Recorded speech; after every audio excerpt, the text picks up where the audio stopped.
Hi guys, welcome to Kavashi's YouTube channel. අද මම ඇවිත් ඉන්නේ අපේ ඩිපාර්ට්මන්ට් එකේ ආර්ට් ක්ලබ් එකට. ඉතින් මේ ඉන්නේ මගේ යාළුවෝ. ඉතින් අද ආර්ට් ක්ලබ් එක මෙහෙවන්නේ 4th year වෙන අපි special first year second year නංගිලා මල්ලිලා හැමෝම මෙතෙන්දි ලස්සනට perform කරනවා. ඔයාලට බලා ගන්න පුළුවන්.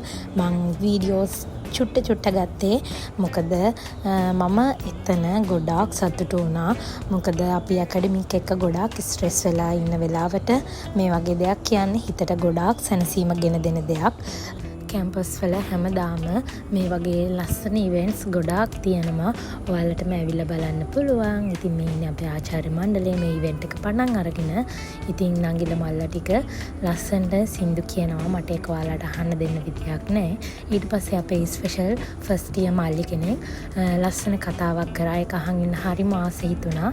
ඉතින් මේ ඉන්නේ ස්පෙෂල් ෆස්ට් ඉයර් නංගිලා ටිකක් ලස්සන නැටුමක් නැටුවා.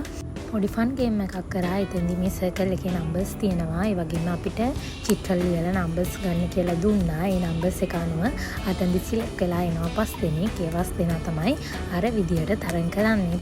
බැලුම් බෝලයක හුස්මට පුම්බලා කෝපෙට තියන්න කෝපේ ඊට පස්සේ හුළඟට ගිහින් වැටෙනවා. ඉතින් ඒක තමයි තරඟෙ තිබ්බේ. මමත් තේරුණා මං හිතුවේ නෑ මං දිනයි කියලා. ඊට පස්සේ අපේ එකේ ශෂික ලස්සනට ඕගන් එක ප්ලේ කරා. ෆස්ට් ටයිම් තමයි එයාගේ විදියට ඕගන් වාදනයක් අපි දැක්කේ. ඉතින් එයා හරිම ලස්සනට ඒක ප්ලේ කරා.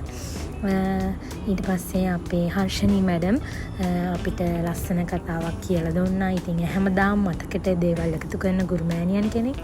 ඊට පස්සේ අපි ගියා කඩලා දන්සැලකට. ඊට පස්සේ කඩලා දන්සැල කාලා මම ගෙදර යන්න පිටත් වුණා. සති 2ක් විතර කැම්පස් එකේ ඉඳලා තමා ගෙදර යන්නේ. ඉතින් අද හයිවේ තමා මම යන්නේ. මොකද නෝමල් ගියාම ගොඩක් වෙලත් යනවා. අනික හයිවේ එකේ හරිම නිදහසේ යන්න පුළුවන්. ඉතින් මම ආයෙත් ඔයාලට මේ වගේ ලස්සන බ්ලොග් එකක් අරන් එන්නම්. එහෙනම් මං ගිහින් එන්නම්. බයි.